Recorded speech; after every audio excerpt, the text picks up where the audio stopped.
Sunday Kickback after another live and exclusive Premier League game on Off the Ball and News Talk. Stephen here alongside Keith Treacy. Keith, 3-1 it finished in the end to Chelsea. Would you say the better team won? Yeah, I think Chelsea were much the better team. Don't get me wrong, Liverpool had little periods within the game where they were looking threatening, but overall, when you look at the attacking players, like I know I'm going to say Trent Alexander-Arnold is a right back, but he's basically viewed as an attacking right back, not really at the races in an attacking sense, in a defensive sense, not at the races as usual. I think Mohamed Salah, for his high standards, not really at the races today. Diogo Jota the same. Nunes, when he come on, had a header he should have done an awful lot better with. Gakpo had little patches within the first 45 minutes where you're thinking he's looking dangerous, but overall Liverpool a yard off it, not as sharp as you would expect. And look, again, I don't think it's any sort of physical restraint from Liverpool. I don't think they're going into the game thinking we're really leggy here, we've had enough. I think it's just the fact that they've won the league, and it's the most natural thing in the world just to think, we'll come off it ever so slightly. But as I said, there was an awful lot of players, the likes of Endo, Tsimikas, Salah, they all have things to play for. Some people wanting to break into the team, some people wanting to break for their records, but they just were not at the races. But I give Chelsea an awful lot of credit. But when you take Kanate, you take Szoboszlai, Gravenberch, McAllister out of that Liverpool team, and Salah not on form, then it's no surprise they get turned over.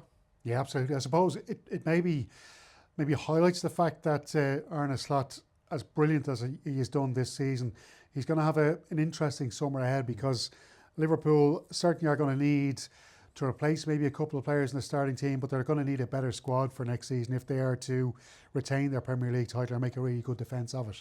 Yeah, I think every team will be thinking that, the transfer windows are such a big part of what what the season is going to go like. And you look at Liverpool, and it's easy to look at the Chelsea game now in isolation and think, I'm not quite sure about Liverpool, but over the course of the season you can't really be too critical of them. I know they fell flat in the Champions League, but I think PSG are looking unbelievable. So it's no disgrace to go out over two legs to PSG, and they've won the Premier League with weeks to spare, almost a month to spare. So very, very difficult to be critical of them. I would say, is Conor Bradley, if Trent Alexander-Arnold does go, which it's probably 50-50 at the minute, it was 100% he's going to Real Madrid. Now people aren't quite so sure. If he is to go, is Conor Bradley going to come in as the right back? Do they need another right back? Andy Robertson as a left back probably has another 12 months in him at the top level. I'm not saying he can't go to another club after Liverpool, but you'd imagine with Liverpool, the amount of games that they're going to have coming up, they might want another left back. And again, I look at a six: Szoboszlai, Gravenberch, McAllister. I'm not throwing any sort of criticism at them. They've been excellent this season, but I would love to see McAllister a little bit more forward. Szoboszlai the same, and even Gravenberch, although he's been really good in the six, I think if you push him forward, there's a little bit more to come from him. So a six, maybe a right back, a left back, and an out-and-out centre forward for Liverpool. Interesting you mentioned the six, because I was watching Crystal Palace a couple of weeks ago, and I just thought, Adam Wharton, this fella is sensational. And not just the Cup semi-final, watched a few Palace games this season, and he looks like just the kind of player that Liverpool would be able to utilise really well. And you feel that McAllister has a lot more to offer if you push him a bit further forward in that Liverpool formation. There's been speculation, I know it's speculation, that Liverpool have been linked with Wharton for £50 million. Is he the type of player that would add a lot to this Liverpool team? I think so. I think it's a match made in heaven what I've seen of Adam Wharton this season, and not just this season. I remember watching him back at Blackburn a couple of seasons ago, and just my ears pricking up and thinking, this guy knows what he's doing. The little angles around the corner. Very rarely do you see him getting caught on the ball, or being pressed and being put into difficult situations. And it's that type of player, a David Silva type of player, where he's just never getting pressed, moves the ball constantly quicker than people can press him. And yeah, look, I think he reads the game really, really well. He's by no means the finished article, still a really, really young lad, but he's gone from Blackburn to Crystal Palace to English international, and every single hurdle he's cleared with leaps and bounds. So I'd imagine Liverpool fans will be looking at Adam Wharton thinking, yeah, we fancy him. Not that there's an awful lot wrong with that midfield, but Adam Wharton, as you said, not exactly a squad player, but just come in, drive the competition on within the midfield. Yeah, it seems like a match made in heaven to me. Yeah, and he's a brilliant stopper around the boxes. He's so good at breaking up play, but then he's got that pass after he does so. I remember I listened to Pep Guardiola speak about Adam Wharton before the semi-final in the FA Cup, and you know, you can look at his passing ability. He seems quite laboured when he runs around, not too energetic, but it's just because he reads the game so well. And for somebody so young to have those pictures in his head is really, really encouraging.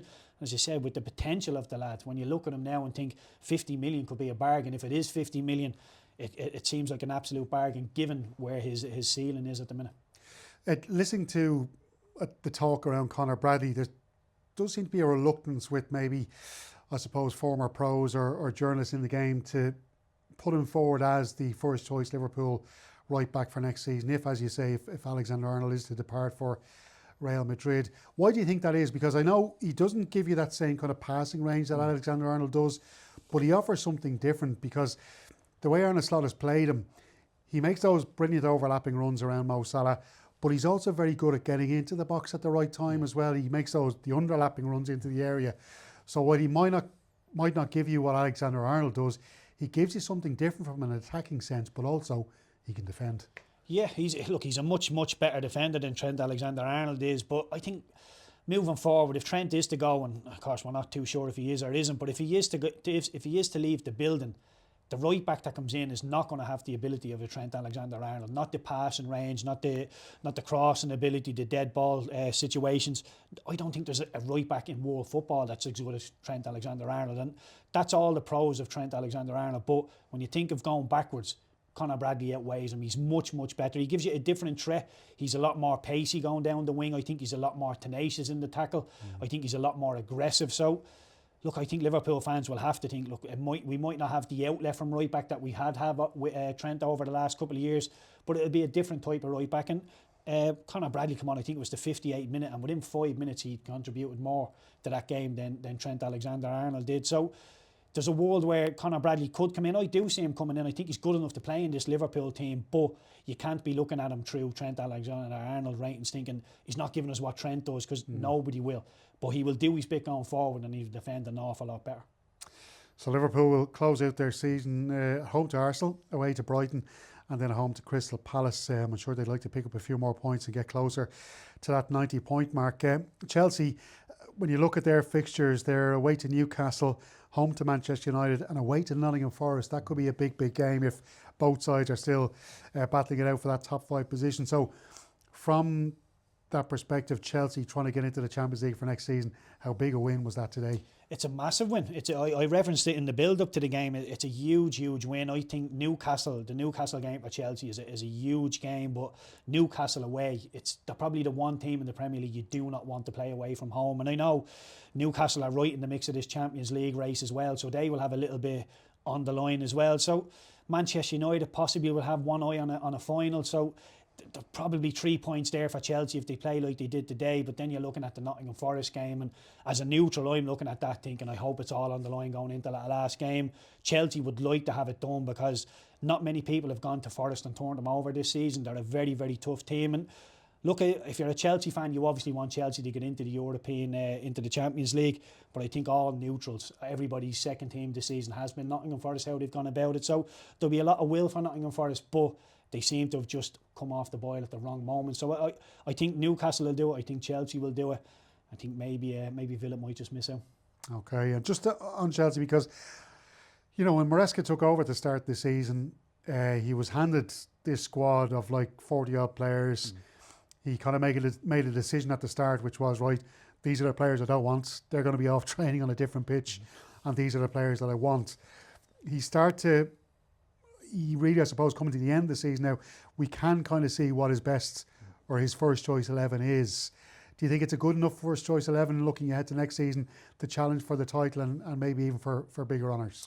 Yeah, I think so. I think, you know, when I was asked about Chelsea at the start of the season and the whole host of players that he had, I thought that's chaotic. It's unmanageable. It's what can you do with that team? There's going to be so many players unhappy on a Monday morning when they haven't played. But what he's done is, and at the start of the season, a lot of people spoke about Enzo Maresca being a little bit heavy-handed with people. You know, when I played, and if you were segregated into a different dressing room, you were known as the bomb squad. That's basically what he's done. He's picked a handful of players that, look, yous aren't my players. But I think if you're like a Chidwell, for example, if you're there, you just want the answer yes or no, do you fancy me? And if the answer is no, you go and do something else. And a handful of players at Chelsea have had to do that. What you don't want is grey area. You're saying, well, I sort of do, sort of don't, not sure. But it probably was heavy-handed, but I think it's worked out for the best. And when you look at Chelsea now starting to find that bit of form, Madueke, Palmer, Neto, it's really, really good. I'm still not sure about Nicholas Jackson up front. He's a decent finisher. He can do bits, and there's moments in the game where you think, yeah, this lad is really good. But there's also moments where you think, I'm not sure what he's seeing there. He's, I think you referenced he was offside a handful of times, and it's just decision making at times from him. So I think Chelsea have a little bit to do in the transfer market as well.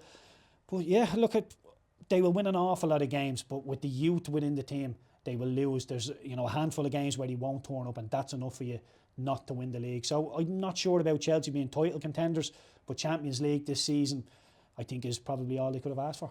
Yeah, and I suppose, look, if they win the Conference League, they will, like the semi-final is done, you'd say, against Djurgården. They play either Real Betis or Fiorentina in the final. That could be a tough enough game, depending who they get. Real Betis will certainly fancy their chance of winning it. But if they were to win that trophy, qualify for the Champions League, considering what everybody was thinking at the start of the season about Chelsea, that the season might just fall apart for them with all that trouble in the squad, that's not a bad finish. It's a brilliant finish. It really is. And I love listening to Enzo Maresca, because when he's asked about title challengers and Champions League, he says, yes, it could happen, but we're by no means satisfied. We want to take the next step. We want to be title challengers. I just love listening to him. And like I said, with the way he sorted out that dressing room, it was a hard thing. And I stand by the chaotic and unmanageable, but the way Enzo Maresca has gone in and gone about and let players know where they stand, I think is what he had to do. And yeah, you can see that it's starting to move in the right direction now. Cheers, Keith. Cheers, Dale.